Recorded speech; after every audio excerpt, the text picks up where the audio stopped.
Hello and welcome on into Classic Pro Wrestling with the WFIA podcast. I am Chris DiCarlo, the Vice President of the WFIA. Underneath me on my right is the man with class, Mike, the Class DiGregorio from Rhode Island. How are you? I'm doing great, everybody. Merry Christmas. Yes, it is the holiday season and week. We're still celebrating here the end of 2025. In the corner to my left, as always, he is the producer, the podcast host, the internet radio DJ, WFIA board member, Mr. Benny Scala. This is kind of unusual being here on a Sunday with you guys, but no worries. Yeah, I figured we'd do a special show in between, instead of having 2 weeks off, we kind of advertise and we got a special show. In fact, Benny, why don't you intro our main event guest tonight? Yeah, because it is a special show. We have a very special guest. She is the granddaughter of who I believe is one of the most iconic figures. And I'm going to go into, I have a big fact sheet here, some research I did about Ivan Koloff, the one person here who does not have a radio face. The rest of us do, but she's definitely, pleasing to the eye. We're talking about Melodie Koloff. Melodie, welcome. Hi, thank you for having me. Yeah, we appreciate your time and joining us live tonight on this Sunday night. And Benny, before we get started here, my video disclaimer, please. All righty. Give me 1 second here. There we go. This is under U.S. Copyright Law 107, fair use.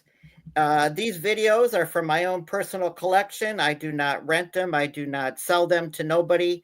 I clip them for the enjoyment each and every week of this show and to keep classic pro wrestling alive. And before we roll that clip, Benny, we like to say hello and everybody. Welcome. We are live on the Playa Entertainment YouTube channel, and we are growing there, almost 200, Benny. Yeah, growing every day. And good we also are live on Want Radio, right? Yes, for a change. Usually what we have to do is, because there is live shows on Thursday when we normally go on, but tonight the airwaves are open, so we're streaming live. Awesome.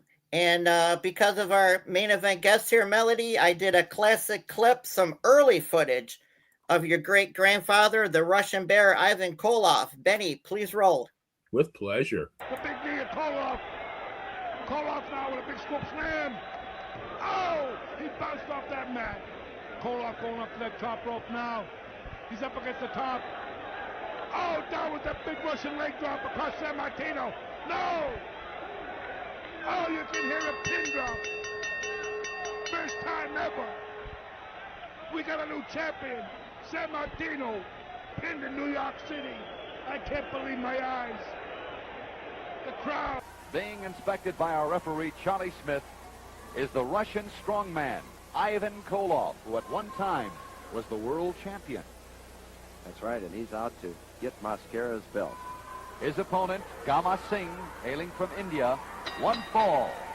With a 15-minute time limit, there's the bell, the match officially underway. Ivan Koloff and Gama Singh. He's a rough dude, this Ivan Koloff. Koloff to go sticking our nose in other people's match or decisions in other people's match. But what we've seen out here with Superstar and Wrestling 2, he did not break the Cobra hold by himself, first of all, and it was after the bell had rang. So Superstar should not have to pay no $3,000. Now I want to talk to the people out there and to the wrestlers out there. They are making up a unit. Carlo and Ivan Koloff in the ring as the match gets underway outside Bad Boy Huckham, and across the way, DiCarlo's partner Ron Ritchie. Good switch by DiCarlo. Good quick arm drag, and that time Koloff got the knee up into the back. Another monster. Just another. Can you imagine? Ivan Koloff was around for so long, and we say, can you imagine another one like Ivan Koloff? Here comes Nikita Koloff, and then we get even another one. And Crusher Khrushchev. Here to help out Ivan Koloff the way he looks, so I don't know if he needs much help. Wow. Some great Wow. classic footage there, right, Benny? Oh my God! What memories? That very beginning, January 18th, 1971, Madison Square Garden. Bruno said to several people that he thought that I guess when Ivan landed on him with that knee drop, he thought he had sustained hearing damage because the crowd was so quiet that he didn't understand it. And then Arnold Skolin walked over to him and started saying, speaking. And Bruno said, well, wait a minute, I can hear you. It just, people were shocked. I mean, there's no shortage of adjectives: shocked, stunned, appalled. I will tell you that the next morning, normally the New York newspapers did not report. They would advertise the cards, but they rarely reported the results. I think Newsday, the paper that came to our house on Long Island, reported that Ivan Koloff, and I almost choked. I couldn't believe it. I was shocked. And I will tell you that if they did a vote on January 19th, 1971 for the most despised, despicable person in New York, you know who would have won that, right? Oh yeah. Yeah. Yeah. Well, we'd like to say hello and welcome to everybody in our live chat. Benny will keep us apprised of that. We are also awaiting the presence of our special co-host, Mr. Mike Messier. Whenever he comes aboard, we welcome him. So some classic great footage there of your grandfather, Melodie. What do you think? I love it. I've heard that moment, the infamous moment of the night he beat Bruno, and it never gets old seeing that. It's still jaw-dropping. Yeah. Well, your grandfather, even to me, was, I liked him whether he was hated or a face, although he was more a heel than he was a face in his career. He was almost but just a great wrestler, a great person. I heard he was nice to everybody in the locker room and inside and out, and just a historic human being. Should have went into WWE Hall of Fame many years ago. There were many, many great heels. And Melodie, I'm sorry, I didn't mean to interrupt you, but there were many great heels in the WWWF in early 1971. And I mean, of all of them, Bruno handpicked Ivan to lose to. And that speaks volumes. And I think because Melodie, he was born in 1942, I believe. Yep. All right. So early 71, he would have only been 28 years old. And he had only been wrestling maybe 5 years. Relatively new to the business, yet, he made such an impression on Bruno. Bruno said, this is the guy that I want to lose to. And this is a champion who had been, he'd been champion almost 8 years. And he could have picked anybody, but he chose Ivan. And that, to me, that says everything you need to know about Ivan Koloff. Yeah. True. I definitely think, sorry, I didn't mean to cut you off. No, go ahead. I've looked a lot at kind of his career path and what he would have had to gone through. And that moment, I've actually thought a lot about the fact he was only 28 years old when he won the title and when he was handpicked. And I think a lot of it has to do with the person he was behind the scenes. A lot of people don't ever think about that part, but I'm very proud of him. Right, for sure. Such an accomplishment at a young age, but then he went on, as we all know, to win numerous titles throughout numerous territories in pro wrestling. Florida, where you guys are from, won. Georgia, we've seen Georgia Tag Team Champions. He was World Tag Team Champion, 6-man Tag Team Champions, NWA TV. I mean, the list goes on and on. Melodie, I know we saw a poster on social media. Can you tell us a little? I asked Benny a little bit about that off camera, but can you tell us and our fans out there about that poster with the Koloffs?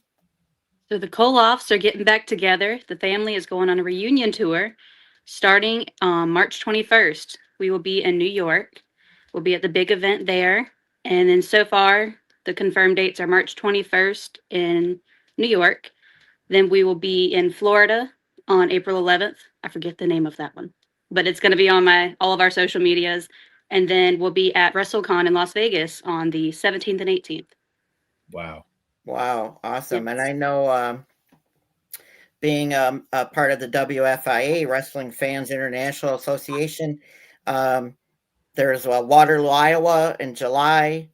There's a lot of conventions, Charlotte, North Carolina. There's a lot of them throughout the year, I know.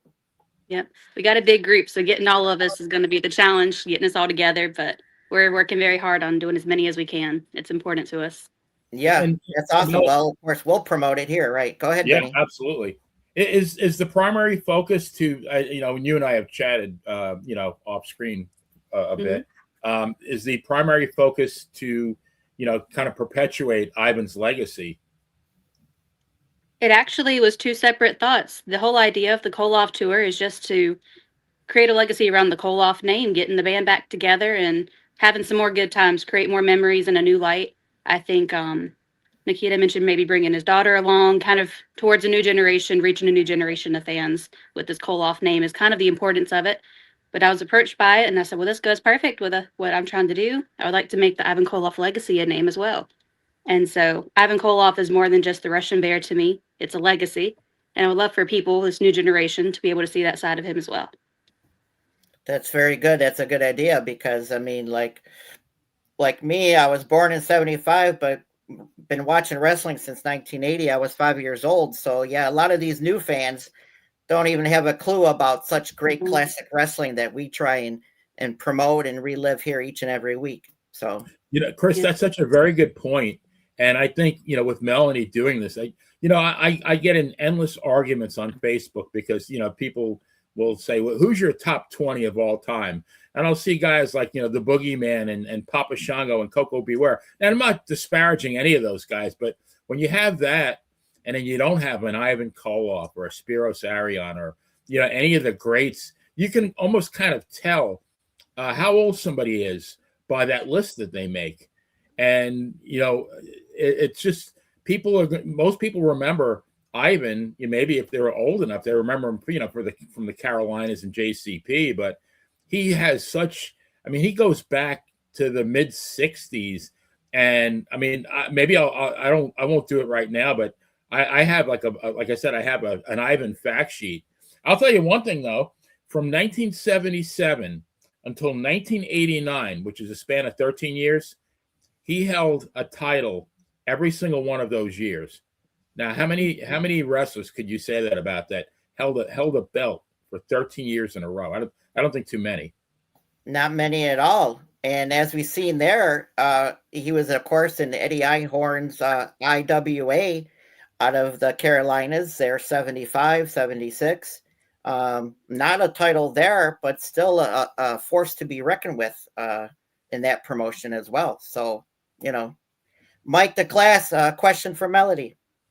Yes, Melanie. Just one quick question. As far as Nikita and Ivan, Nikita is your uncle? He'd be, the family tree gets a little weird. I think he would be my great uncle. It was my Great uncle. grandfather's Okay. nephew. And so my grandfather, I think he'd maybe be a cousin or a great uncle. You need to hire a genealogist, I think. It is pretty tricky. Yep. There's two branches there, but we're all one big family.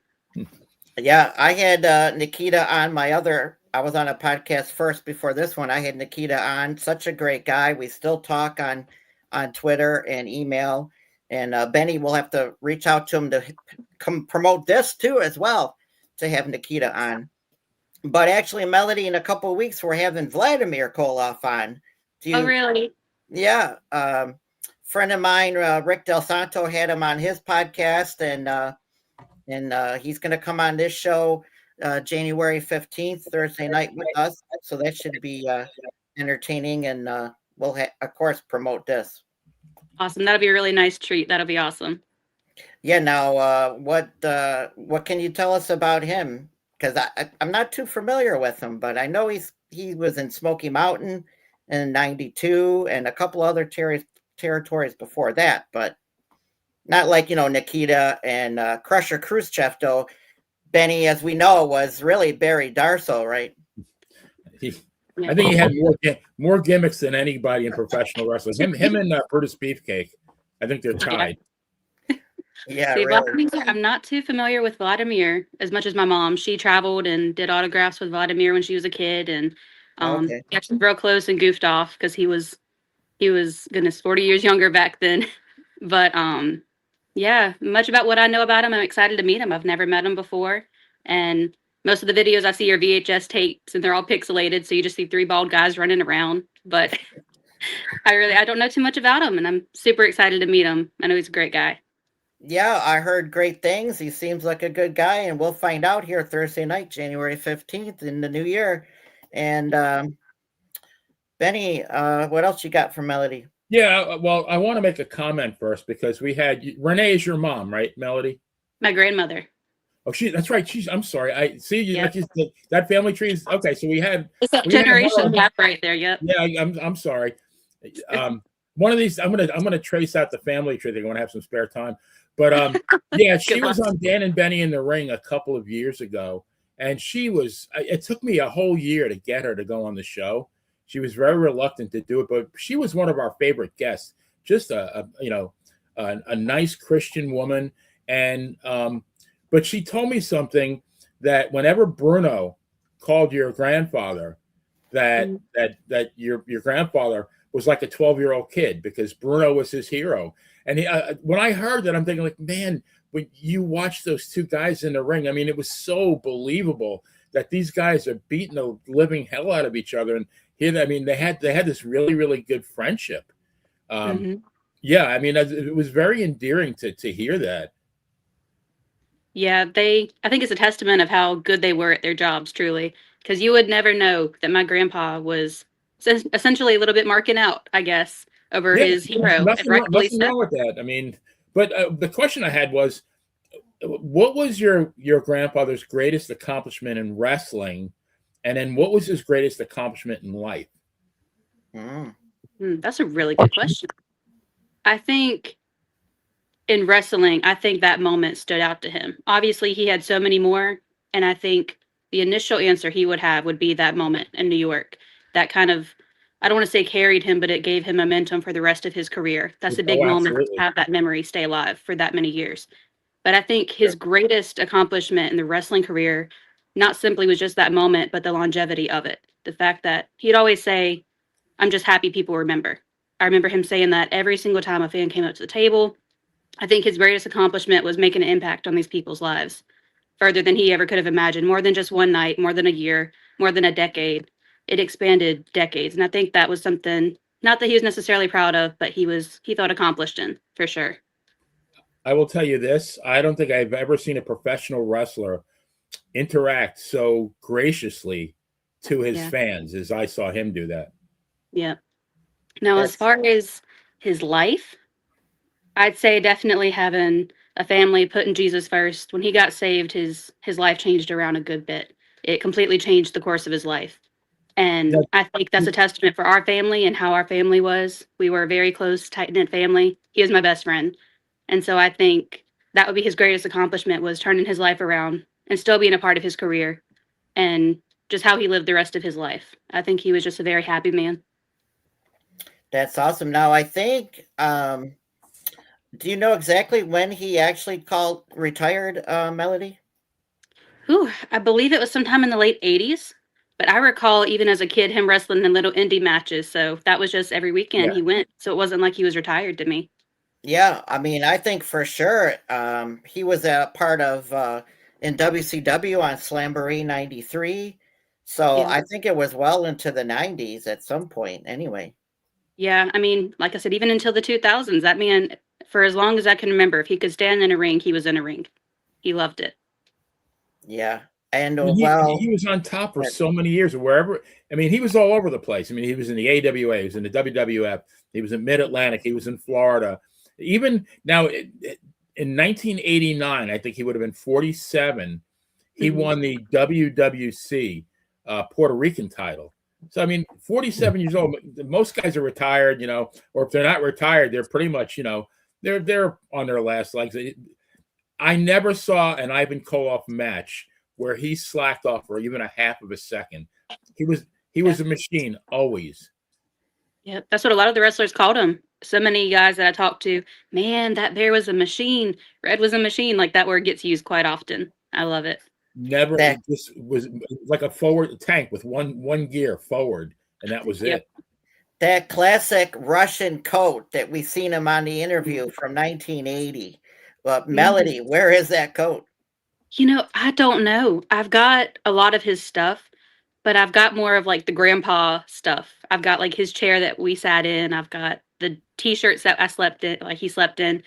I don't know where any of the wrestling stuff is. I don't know if my grandma's got it tucked away to where she can't even find it. I think we've got a good bit of it if he didn't sell it himself.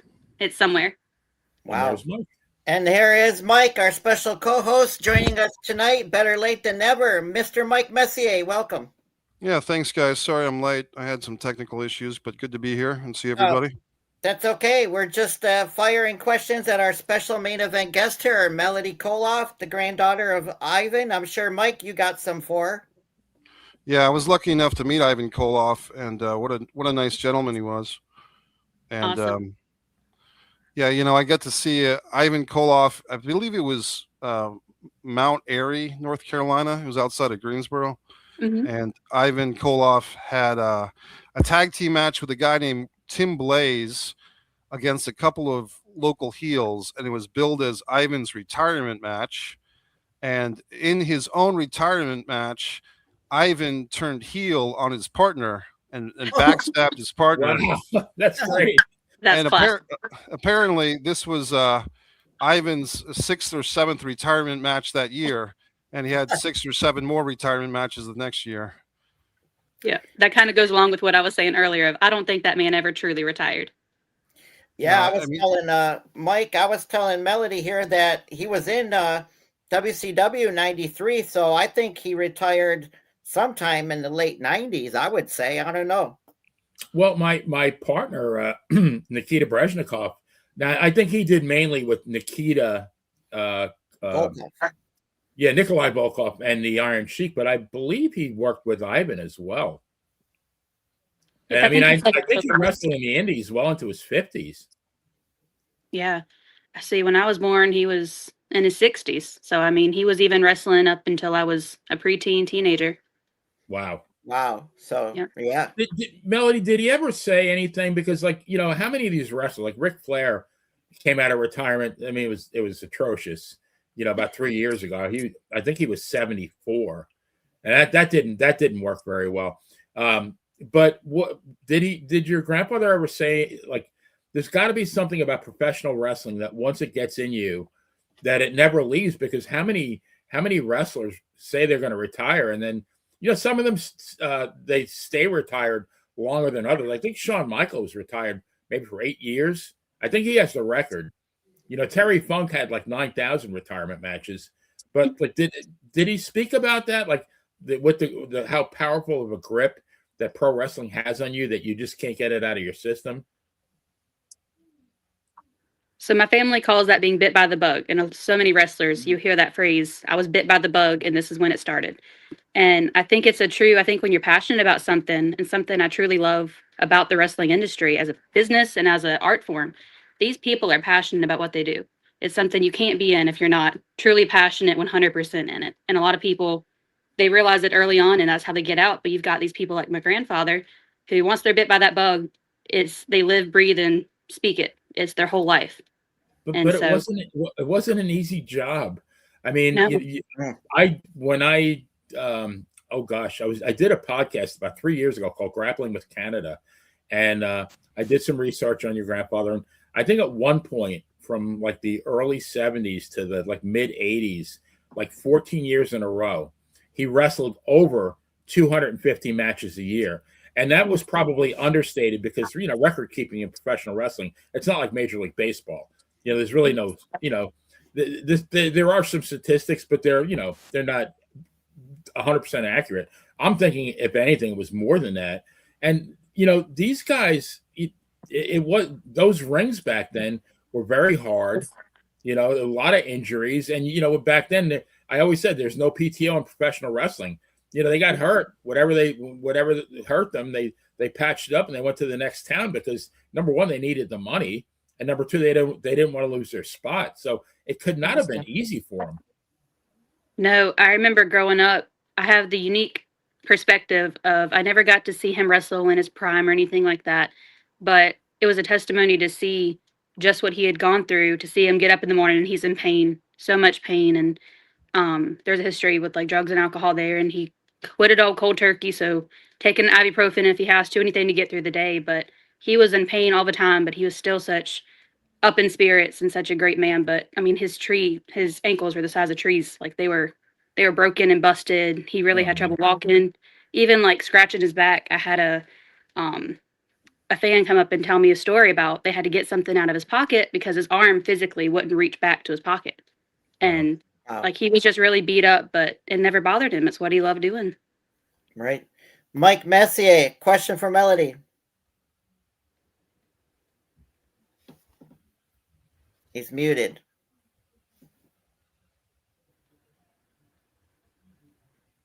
He's muted. Did you have kids when you were in elementary school or even older in high school? Did you have any friends that would give you a hard time about your grandfather, or were they enthusiasts?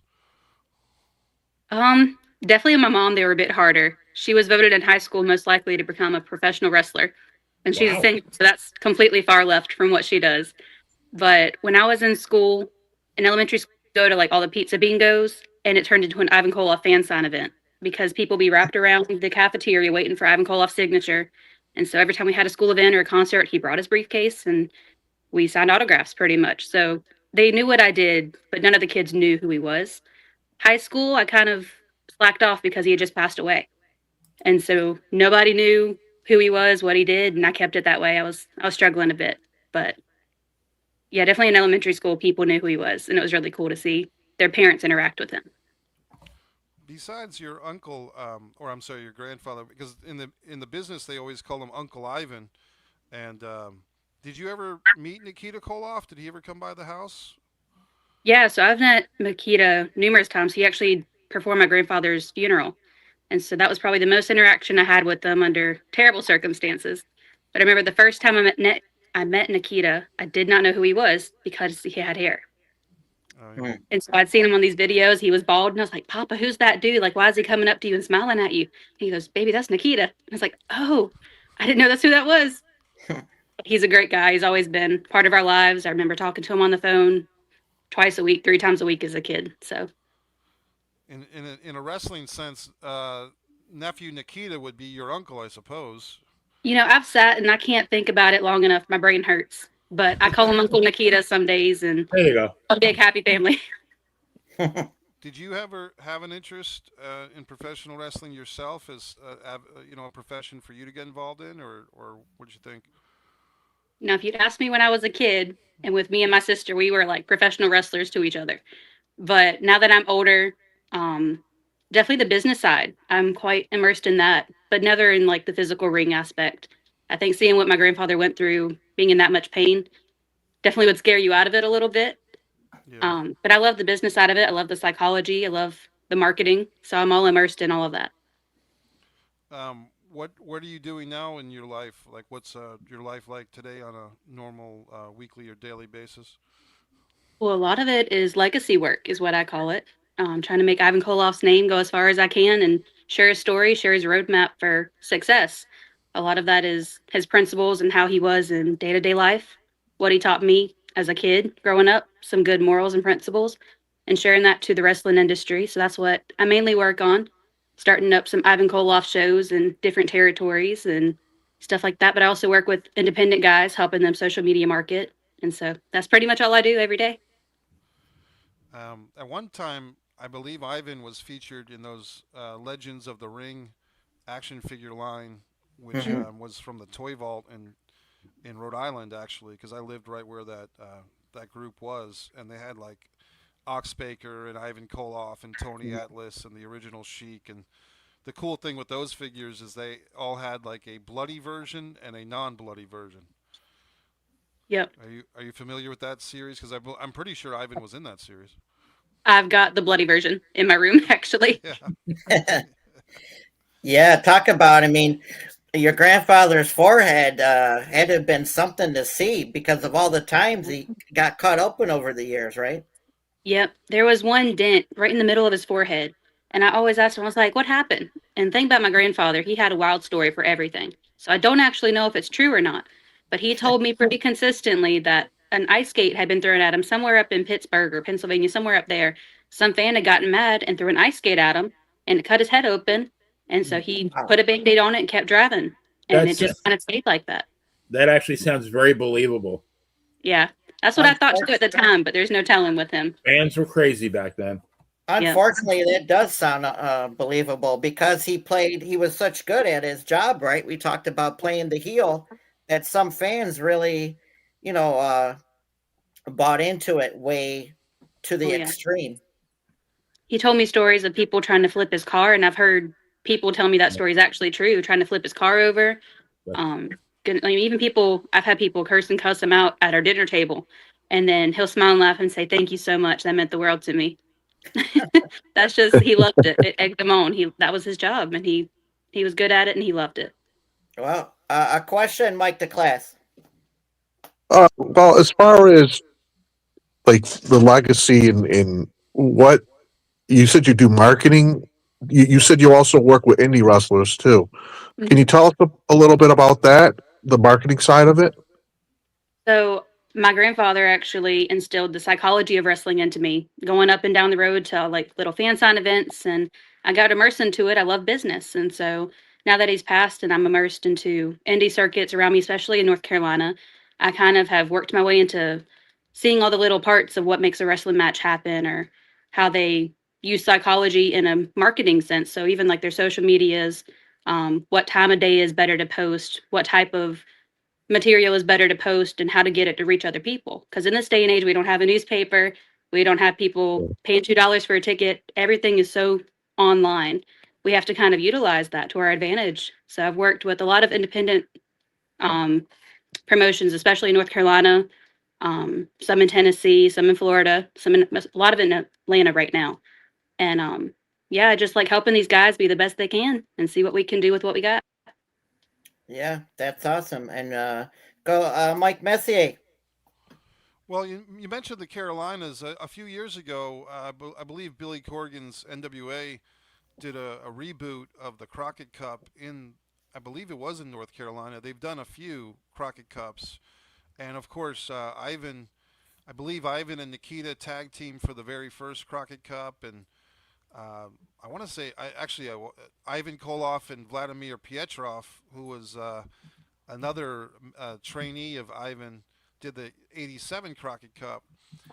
Do you have any thoughts on Billy Corgan's NWA and like kind of their quest to? It's kind of a retro organization in some ways. Do you ever watch the NWA these days, and any thoughts on it? I absolutely love the NWA. I've made so many good friends with people in that industry, and I look at a lot of their marketing. I study them quite a bit. But I think what Billy Corgan's done with the NWA, something that at one point was dying out a little bit from traditional wrestling, I think he's a genius. And I think that there's very big things for the NWA, and I love watching it. I mark out a little bit over NWA, watching it like a kid. It's amazing. One of the matches, I did see your grandfather wrestle live many times, both WWF and NWA, and that independent show where I met him. And like I said, a really nice guy. He was there. The Barbarian was there. Another surprisingly nice guy, the Barbarian. But one match I saw Ivan wrestle in when I was a small child was the Tower of Doom, the 1988 pay-per-view. And have you seen that one? The 3 cages stacked on top of each other. Did you ever watch that one? Yes, I love that one. I actually watched it with him, and he always made commentary about, man, look at that little guy scrambling to get up. And he's like, he's trying to level up. He would make little comments. And so that was one of like my most memorable matches watching with him, was that the 3 cages, because that was outlandish. And so he told me stories of he had trouble climbing, or, hey, that guy kicked me down. That's not fair. And I love that match. That's a very important match to me. It was pretty nuts because being there in person, you could see the whole structure was swaying. And they even, I believe Tommy Young, who's like the best referee of all time, was positioned on the outside of the second level. And we thought he was going to fall off and die. I mean, oh my gosh. I would respectfully say that Ivan was probably, him and Kevin Sullivan were probably the oldest guys in that match. But they were pretty spry. I mean, they were right up there. He didn't express that. Was there any thought that there was any fear from Ivan or anybody else? Because as fans, we were kind of afraid for these guys because it looked very dangerous. Even if there was fear or any sense of danger, he wouldn't have seen it or even noticed it. He craved that type of stuff. So there probably was, but he didn't care about that type of stuff. Did Ivan, just curious, because that's where I would go to see matches, was the Baltimore Arena. Did he ever mention anything specifically about Baltimore or that region of the country? It's hard to pin out one part of the country that he was in. That's the harder question. Not that I can remember anything, but I remember him going up there to Baltimore, to Pennsylvania, everything up there quite a lot. Quite often he would fly out. Yeah. And I mean, the Northeast, I'm sure it had a special part, especially New York City, where he beat Bruno Sammartino. Did he ever? I don't know if you talked about that earlier, but did he ever talk about the silence? Apparently, the whole Madison Square Garden, after Ivan pinned Bruno Bruno getting pinned for the first time in 7 years. Apparently, the whole 18,000 seat arena went dead quiet. Did Ivan ever tell you that story? He didn't. I knew the story behind it, but he never touched on it. I think he was a little too humble for it. But my favorite person to tell that story is Bill Apter. His recollection of that night he was there. And it's amazing to hear it from a viewer's point of view. He said it went completely silent and he thought he'd lost his hearing. He said Bruno thought he lost his hearing and it was just eerie. And he said it was a moment that'll live in history, is the words he used. Benny, go ahead. Yeah, I just want to do a quick history primer for those people who are maybe a little bit younger who didn't see the Ivan Koloff that I did back in the 70s. But he goes all the way back to the 60s. In 1967, he would have been 25. As Red McNulty, according to WrestlingData.com, his record was 30 wins, 113 losses, and 29 draws. And he wrestled mostly, I believe, in Western Canada. But in January of 1968, he showed up in Montreal, and a promoter by the name of Jean Rougeau, who was the brother of Jacques Rougeau, who was the father of Jacques and Raymond Rougeau, the Rougeau brothers, gave him the name Ivan Koloff and gave him the Russian gimmick. Now, in 8 months later, actually 7 months later, August 23rd, so he's 26, he defeated Mad Dog Vachon in Montreal to win the Montreal version of the world title was pretty prestigious. I think it was called the International/World Heavyweight title. So, and Mad Dog Vachon was one of the greatest wrestlers in the world at the time. And so he beat Vachon. So now at 26, he's got this very prestigious title that he held on to for 11 months. And November 69 is when he landed in the WWWF. And then about 14 months later is when he beat Bruno. But it just, like we said, that victory propelled him for the rest of his career. I just want to give you another quick example of how great he was. May 24th, 1977, he beat Steve Kern in Tampa to win the NWA Southern Heavyweight Championship, which anybody that knows the territories knows that was a pretty prestigious territory belt. June 18th, which is the 25 days later, he beats Dick the Bruiser in Indianapolis for the WWA World Heavyweight Championship. So now he's won 3 different versions of the World Heavyweight Championship with 3 different promotions. And then 2 days later, he and Pat Patterson beat Jack and Jerry Briscoe somewhere, I think in Southern Florida, to win the NWA Florida Tag Team Championship. So, and that was a very prestigious tag belt back in the day. The Florida tag belts were very prestigious. So in a span of 27 days, he won 3 of the most prestigious titles in the wrestling world. I mean, I remember a few years ago when Becky Lynch won a couple of titles and they were touting her as Becky 2 belts. Ivan won 3 of the best in less than a month. So, now I want to tell one quick story too. I don't know if Melodie knows Davey O'Hannon or knows who Davey O'Hannon is. Yeah. But you do know him. Yep. Great guy. And when he was on my show a long time ago, he called him Red. He didn't call him Ivan. He called him Red. But he told me a story about that. I guess, he would travel with your grandfather a lot. And, a lot of times these guys would charge each other for, they called a trans, for the mileage. And Davey would never, he loved Ivan, Red, Ivan. He loved him. He just took him for nothing. But there was a time when they were going back to Davy's house in New Jersey, and your grandfather made Davy stop at a gift store so that he could buy Davy's father a gift to thank Davy, because he knew Davy's father was a big fan. He knew, to thank Davy for doing that for him. So just shows what kind of person he was. I mean, that speaks volumes about Ivan Koloff, the man. Yep. The man that I knew. It's funny seeing people get glimpses of the man that I knew. The man that I knew brought my mom breakfast in bed. The man that I knew went out of his way when he was sick, when he wasn't feeling great, when he was in pain, to just make sure me and my sister had the best life we possibly could. And I think these stories, these little stories that people tell behind the scenes, really are a testament to who he truly was at his core and why I think he was so successful. I think his in-ring personality was outstanding and infamous, but who he was outside of the ring speaks miles and miles more of why he was the person he was.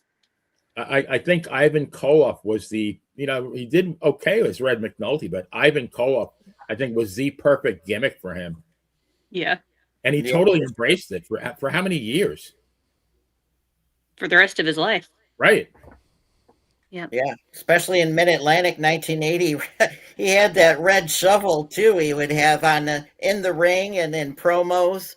And his feud with Jimmy Valiant there in 81, 82 for the that thing lasted forever. TV title. Yeah. Mike Messier, you got to remember those too. I just remember a lot of Ivan Koloff stuff. And one thing, to me, by the time I started watching wrestling, I think there was a lot of respect for Ivan Koloff, even though he was a heel, for the most part of when I saw him. It was kind of like he was so proven with the WWF World Title run, and then tag teaming with Don Kernoodle for a tag team run, and nephew Nikita, and then he was a proven commodity, and I kind of feel like Ivan kind of reached that status amongst the fan base, especially in the Carolinas and Crockett Promotions, where although he was a bad guy, he was a well-regarded, well-respected bad guy, and he wasn't so much hated as acknowledged as a leader for the bad guys, if that makes any sense. There wasn't a venomous hatred for Ivan at that point, because I think as a fan you could say, well, of course, he's got to side with the Russians because he's Russian. Like he's just defending his, like it's kind of like you can hate the opposing football team, but in some regard you don't hate them totally because they're just sticking up for their team, if that makes any sense. And there was a brief babyface run with Ivan Koloff and Paul Jones, and they actually had a pretty good little setup there, and it started, I think, with Ivan Koloff in a Russian chain match with Ricky Morton at Clash of the Champions 3 Fall Brawl in 1988, if I'm not mistaken. And Ivan actually turned babyface for a few months, and he was supposed to team up with Nikita, but I think Nikita had some situations, and Ivan ended up teaming up with the Junkyard Dog to face the Russian Assassins 1 and 2 at Starrcade 88. Any thoughts on that babyface run of Ivan in September to December of 88, Melodie? Ooh, that it's funny. I know he was face for a little while, but everybody overlooks it almost. I think his time as a heel was so much more impactful. They were like, well, he's a nice guy, but I still hate him. So even though he was technically put over as a face, I don't think it stuck very well. Right. Well, I guess it stuck for me because I remembered it. I mean, I thought he did all right. I mean, I thought it was a thing, like I said, where he was such a veteran and so well regarded that it was almost inevitable that he would have a babyface run because, he had put his time in. You know what I mean? And kind of like a Terry Funk type, where like you got to respect the guy. He's been doing this forever and he's good at it. So, it was a well-earned respect from the fans. I see we have a question there, Benny. Yeah, from Phil DeCesare, the president. What does Melodie know about Ivan's arm tattoo? Is it an eagle? Such an American symbol. I've always wondered. So, yes, it is an eagle, but it's not a happy eagle. It's got an iron sickle through its head and it's bleeding. So it's the most opposite American tattoo you could imagine. Well, now And we I know. remember laughing at it as a kid, and he had trouble explaining it to me because I remember we were sitting watching a movie, and I'd asked about it one day. I was like, "What? Like, what's your tattoo mean?" And he goes, and he had really hard trouble explaining it to a 9-year-old what it meant. And so I knew he'd always had it, and I seen it in the videos and stuff. And my grandma goes, "Don't you dare!" And so it was just fun. Wow. But it was an American eagle sitting on an iron sickle with it going through its head. So it was not an American tattoo. Wow, Mike Messier, that might be a cool picture for you to paint, huh? Yeah, I mean that's really cool. That I mean, talk about commitment to character, and I mean it reminds me that both Ivan and Nikita, for me as a kid, their accents were very convincing. I mean, I didn't know what else to compare it to, but Yeah. you know, Nikita Shitoata and I Gentleman. thought Ivan's was way better than Nikita's, though. Although I always marked out when Nikita said Magna TA. Yeah. I posted something on Facebook about one of the Magna TAs, and your comment made me laugh so much. Did Ivan speak with the accent at home, or did you ever catch him kind of going back and forth with the accent in his regular voice, or how'd that work? So he would call me just for fun and games while I was at school, and he would be like, "Hey, where you at?" But he would start it out in a Russian accent and be like, "The Russians are gaining on us. We have to have, or no, the Americans are gaining on us. We have to have a Russian summit meeting right away," full out in the voice. And so I was like, "Papa, if anyone finds these voicemails, they're going to arrest us. Like, this is not okay." And he all the time picking me up from school would do the voice, or at the grocery store would do the voice in random. He loved it. He'd go in and out of character all the time. Wow. I can see it, right, Benny? He had to be recognized even like in his later, because he aged pretty well. He was still very recognizable. I mean, he maintained that look for 40, 50 years. Mm-hmm. We had people come up to our dinner tables.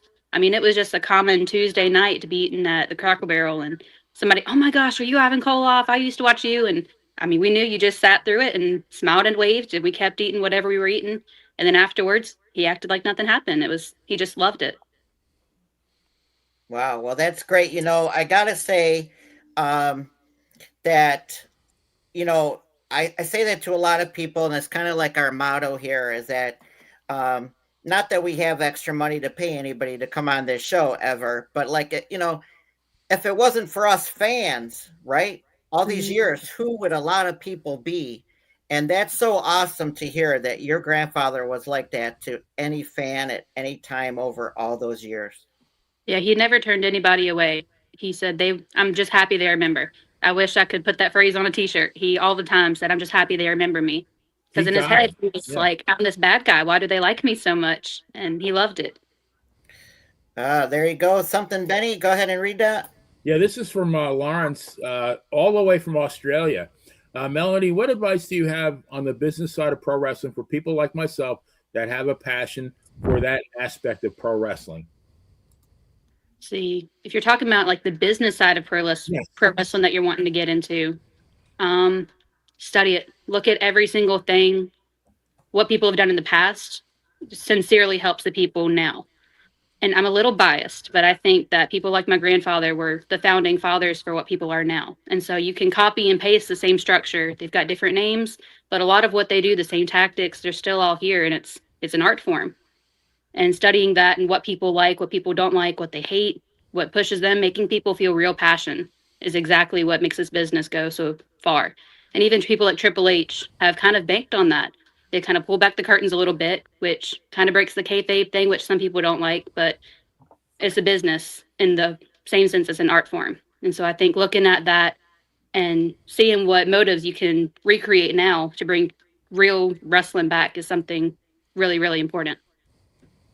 Well, Benny, if you will, my ECMC still pick, please.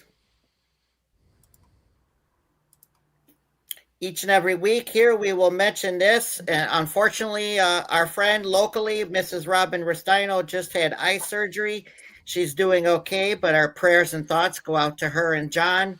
And she is in need of a kidney ECMC transplant, 716-898-5001. And that's ECMC Hospital here in Western New York near Buffalo. Please, sometime we got to help this lady get her kidney and get back to a normal life if we can. Amen. Mike DeClass, go ahead with that independent wrestler of the week. Sure. This week's indie wrestler of the week is Samson. He is the UPW champion, which is the Upper Peninsula of Michigan. And he's the number third ranked wrestler on the Indie Experience. So definitely, he's got the look, and it's interesting because he's part of a group called the Collective. So I kind of think that he's one of those guys who could end up in AEW or possibly in WWE at one point. Wow. And our military salute to service this week. Sure, this week's salute to service is to Ariel Hall, also known as Big Swole in AEW, and Ariel Monroe in WWE. She was in the U.S. Air Force for 2 years and was a fire truck mechanic. Wow. Awesome. And Benny, my PSA of the week is special and near and dear to me. I just lost a good friend right before Christmas, 59 years old. Wow. Did not eat for 14 days. And but it's because he had a brain tumor that went through his whole body in such a short time. But National Brain Tumor Society, if anybody can donate to this, we greatly appreciate it. And of course, it will help everyone across this great country. And like I said, wow, just terrible cancer. And I'm at a loss almost because of this. But National Brain Tumor Society, and we greatly appreciate it. Before we go, any parting comments, Mike Messier? No, I'd just like to thank Melodie Koloff for coming on the show. Sorry for my absence. I was besieged with a computer virus, which I'm going to have to go 2 out of 3 falls with tonight. And but I appreciate being on the show, and happy holidays to everyone. And if the people have time, I mean, there's so many great Ivan Koloff matches, but there was one, Melody. I don't know if you ever saw this one. It wasn't on a pay-per-view or a Clash of Champions, but it was, I want to say it was Ivan Koloff and Nikita Koloff in a flag match against Don Kernoodle and Ricky Steamboat right before Steamboat left Mid-Atlantic to go to WWF. It's a flag match, and it's a terrific match that I believe I found on YouTube a couple of years ago. And and once again, Ivan had such a great career, but he's got to be 20 years older than Nikita and a few years older than Ricky and Don. But I mean, he's keeping up and probably dictating the pace from all points. Ivan was pretty much the anchor or the guy leading those type of matches. So if you haven't seen that one, or the fans, that's an awesome match. Ivan Koloff and Nikita Koloff flag match. It's either late 84 or early 85 against Don Kernoodle and Ricky Steamboat from Worldwide Wrestling, NWA. Really awesome match. Mike Messier, I remember it, and you're right, 1984, indeed it was. Melodie, we thank you so much for taking the time and being on with us live here tonight on a Sunday night, December 28th. And we definitely will promote the Koloffs tour. And like I said, on January 15th, 2026, we will have Mr. Vladamir Koloff join us here live on this show.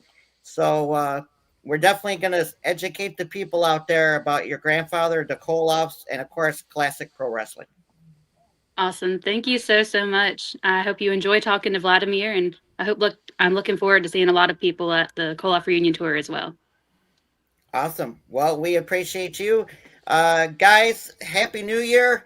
Be safe, and we will be back Thursday night, January the 8th, with our guest, Mike Lyons from Montreal, Canada, Benny, and a friend from Manitoba, Canada, Wes Maidment, will join us. Mike Lyons is also related. His uncle was the great commentator for Maple Leaf Wrestling out of Canada, which your grandfather was a part of, Melodie. Maple Leaf Wrestling. So we look forward to that to start our new year off right here on this show. We appreciate everybody for joining us, and please watch, like, and subscribe. the Player Entertainment Network YouTube channel here. And Benny, why don't you take us out of here? Guys, be safe. Happy New Year. Happy New Year. Happy New Year, everybody. Thank you.